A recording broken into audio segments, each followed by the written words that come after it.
کنسټرکټیویزم تیوري په نړیواله اړیکو کې هغه تر بحث لاندې نیسو. تاسو ښه پوهېږئ چې موږ په نړیوال سیستم کې دوه ډوله تیوریانې لرو چې انشاءالله په دې به وروسته بحث کوو. یو ته وایي مین سټریم تیوریز وایي او بل ته کریټیکل تیوري وایي. په دې دواړو باندې انشاءالله موږ د دې نه وروسته آهسته کوشش کوو چې دا تیوریانې تر بحث لاندې ونیسو. نو دلته ډېرو ملګرو سره سوال و چې استاد محترم که تاسې کولی شئ دغه کنسټرکټیویزم تیوري دا تر بحث لاندې ونیسئ، موږ ته لږ تشریح کړئ. نو نن راځو د کنسټرکټیویزم تیوري تر بحث لاندې نیسو. خو لومړی په دې کې لږ اختلاف ده. ځینې علما وایي چې کنسټرکټیویزم تیوري دا د کریټیکل تیوري یوه برخه ده او ځینې بیا وایي چې نه دا د مین سټریم تیوري برخه ده. خو ما څومره تحقیق کړی د دواړو برخه ده، هم د مین سټریم کېدای شي هم د کریټیکل تیوري نړیوال اړیکو کریټیکل تیوري د چتر لاندې راتللی شي. دا چې مین سټریم تیوري کومه دي او کریټیکل تیوري کومه دي انشاءالله دا بلې ویډیو کې ووایو. خو نن راځو دا سوشل کنسټرکټیویزم یا کنسټرکټیویزم تیوري ته راځو. اصلا دغه د سوشل کنسټرکټیویزم یا کنسټرکټیویزم تیوري انټرنیشنل ریلیشنز دا په 1980 کال کې د نیکولس اونوف لخوا نه رامنځته شوله. خو تقریبا تر 3 کالو پورې دا دومره مشهوره نه وه، دې ته تیوري نه ویل کېدله بلکې اپروچ ویل کېده. خو کله چې په 1992 کال کې الکساندر وینډ انارکی وات سټیټ اف میک اټ دا یو مقاله ولیکله. هغه مقالې د کنسټرکټیویزم تیوري د علمي ډیسپلین سره ډېره کومک وکړ او د نړیوال سیستم کې د نړیوالو اړیکو تیوري کې وراچوله. په دې به بحث وکړو چې هغه آرټیکل یا مقاله وه چې انارکی وات سټیټ میک اف اټ. په دې بحث کې وروسته همدارنګې همد الکساندر وینډ په 1999 کال کې بیا یو کتاب ولیکه چې د سوشل تیوریز اف انټرنیشنل پالیټکس. نو دا دواړه د دې سبب څو چې دغه کنسټرکټیویزم تیوري ته ډېر اعتبار ورکړي او د خلکو توجه یې ته راواوړي او بالاخره دا تیوري هم د مین سټریم تیوري او یو وخته پورې د کریټیکل تیوري چوکاټ کې هم راغله. اوس په دې بحث کوو، لومړی په دې بحث کوو چې دغه سوشل کنسټرکټیویزم څه وایي. په دې بحث کوو. نو که موږ تاسې وګورو یوه برخه کې موږ دا بحث لاندې نیسو. موږ که تاسې وګورو چې دغه مین سټریم تیوري چې هغه ته ریالیزم او لیبرلیزم دي چې دا د آیار اساس تشکیلوي، انټرنیشنل ریلیشن نړیوال اړیکو اساس تشکیلوي. دا تیوري چې دي یې په موضوع باندې بحث کوي. یو موضوعګانې خو زیاتې دي په دې موضوع بحث کوي. نو په دې خاطر باندې کنسټرکټیویزم تیوري هم هغې سره په دې موضوع بحث کوي. هغه وایي چې انارکي یا انارشي یا بېنظمي، ریالیزم وایي چې دغه انارشي یا بېنظمي دا په نړیوال سیستم کې له ابتدا نه ده، اوس هم ده او تر آخر د دنیا پورې به وي. مطلب دی تر څو چې دنیا ختمېږي په نړیوال سیستم کې بېنظمي موجوده وي. اوس بېنظمي یا انارکي یا انارشیزم چې شته وایي، انارشي چې ته وایي هغه ته وایي چې په نړیوال سیستم کې یو حاکم قدرت نه وي چې نور هیوادونه یا سټیټ هولډرز دا ټول کنټرول کړي. نو په دې اساس باندې ریالیزم وایي چې په نړیوال سیستم کې سنټرل اټاریټي نشته ده او نو هیوادونه مجبوره کېږي چې سیلف هیلپ ته لاړ شي. سیلف هیلپ په دې معنی چې هیوادونه مجبور دا چې انارشي ده په نړیوال سیستم کې، نو باید هیوادونه د خپل ځان خپله غمه وخوري تر څو د نورو هیوادونو تیري څخه خلاص شي. نو هغه باید سیلف هیلپ ته مخه وکړي. سیلف هیلپ په دې معنی چې هر هیواد باید خپل منابع په کار واچوي، هېڅوک هم په درته نه خوري، باید خپله کوشش وکړي او نورو هیوادونو څخه دفاع وکړي په جنګ کې په هر څه کې. او بیا لیبرلیزم تیوري وایي هغه وایي چې صحیح ده بېنظمي شته ده، په دې کې مشکل نشته، بالکل شته ده. خو که موږ داسې کوشش وکړو چې دغه بېنظمي چې هیوادونو ترمنځ ده یا په نړیوال سیستم کې ده دا د موږ همکارۍ لخوا نه له منځه یوسو، نه به ښه خبرې چې هیوادونه تجارت شروع کړي، هیوادونه سازمانونه رامنځته کړي.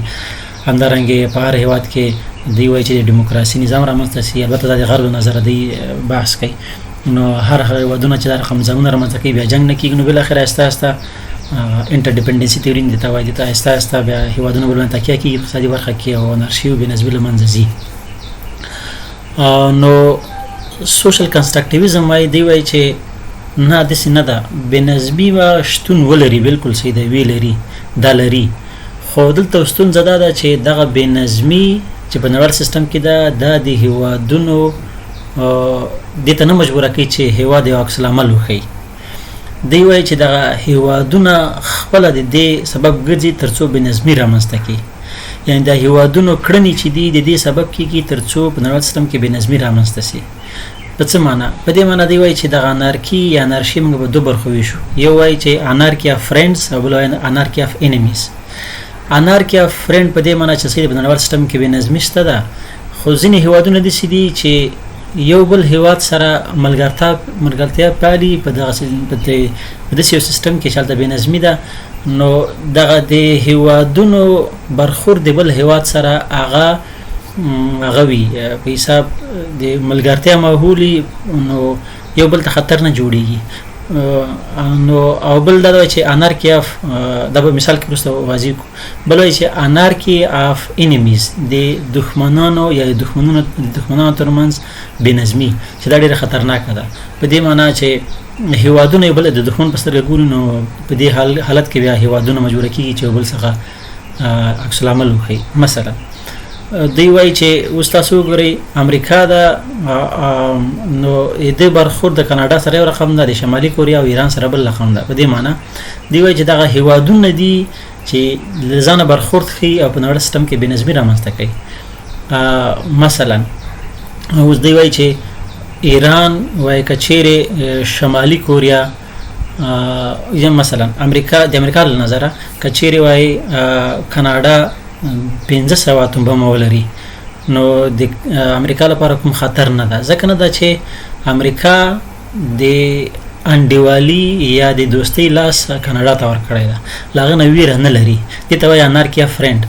خو که چیرې وایي له شمالي کوریا سره 15 اتوم بم شي، امریکا ویره لري. ولې ویره لري؟ ځکه دغه امریکا داسې دغه نظر جوړ کړی ده، داسې د آیډیا او باور جوړ کړی ده چې شمالي کوریا زموږ دښمنه ده. نو فلهذا دغه هیوادونه دي چې په یو وخت کې مختلف نظریات وړاندې کوي، همغه نظریات د دې سبب کېږي چې یو هیواد د انډیوال کې بل انډیوال ځان سره دښمن وګڼي. نو په همدې اساس باندې سوشل کنسټرکټیویزم وایي چې انارشي هیوادونه د خپل باورونو د خپل باور له ادرس څخه رامنځته کوي، نه دا چې انارشي پخوانه موجوده ده.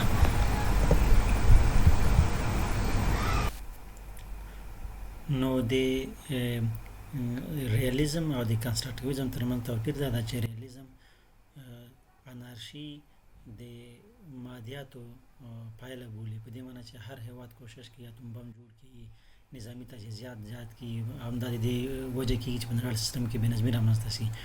خو کنسټرکټیویزم علاوه له دې چې دغه مادیات د نظامي یو لامل بولي، بلکې دوی آیډیا ته، فکرونو ته، باورونو ته، ارزښتونو ته هم ډېره ترجیح ورکوي چې دا هم د دې سبب کېږي چې کله په نړیوال سیستم کې بېنظمي رامنځته کړي.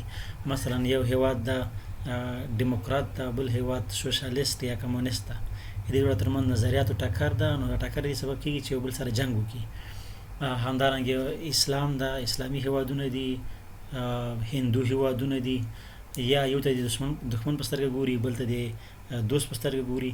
دا باورونه او ارزښتونه د دې سبب کېږي چې هیوادونه یو بل سره د جګړې ډګر ته ولاړ شي. نو بیا په پایله کې الکساندر وینډ چې دا دغه بېنظمي په 3 قسمه باندې تر بحث لاندې نیسي. لومړی بېنظمي هغه بېنظمي ده چې دا وایي چې د هیوادونو ترمنځ هغه دښمني وي او په دغه حالت کې چې دا هیوادونه کوشش کوي چې خپل ځانونه تقویه کړي، نظامي برخه کې تقویه کړي چې بل هیواد دفاع وکړي. نو دې ډول بېنظمي ته دا وایي هابسن انارکي ورته وایي هابسن. او دومره ډوله بېنظمي هغه بېنظمي ده چې د هیوادونو ترمنځ رقابت وي، البته جګړه نه وي، رقابت وي. دا په نظامي برخه کې کېدی شي، اقتصادي برخه کېدی شي، سیاسي برخه کېدی شي، نو په قانوني برخه کې کېدی شي. نو دې بېنظمي ته بیا وایي لاکن انارکي ورته وایي.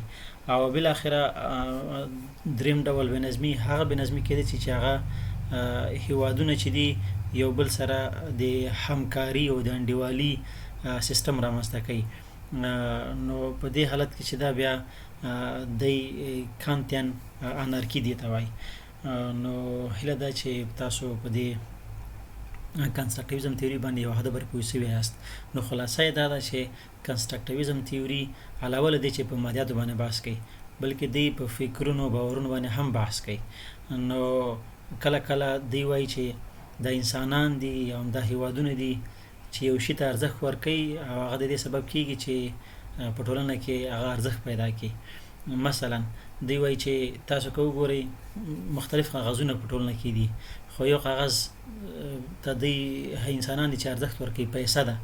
نو پیسه نسبت نورو کاغذونو ته ډېر ارزښت پیدا کړی ده د خلکو په ذهنونو کې ځکه همدا انسانان دي همدا هیوادونه دي همدا سټیک هولډرز دي همدا اکټرانز دي چې د مختلفو ایډیالوژیو پر اساس باندې شي ته ارزښت ورکوي چې هغه ارزښت د دې سبب کیږي چې بیا یا مشکل پیدا کی یا مشکل پیدا نه کی. نو همدارنګه دی وایي چې دا هیوادونه چې دي په مختلف باورونو باندې یو بل سره برخورد کوي چې دا برخورد دی کله دوستانه اوسیږي او کله کله هم دښمنانه اوسیږي. نو په هغه اساس کې چې مثلا دښمنانه اوسیږي هغه سیستم ډېر خطرناک انارکی اف انمیست دي او کله کله د شي چې د باورونه چې دي د انډیوال په توګه جوړ کی چې دغه نړیوال سیستم کې چې بنظمي ده نو دې ته بیا دی انارکی اف فرند وایي چې دا دومره خطرناک نه ده. نو ان شاء الله په نورو ویډیوګانو کې هم مختلفې تیوریان تر بحث لاندې نشو بیا دا چې په دې پوه شوي یاست. مننه.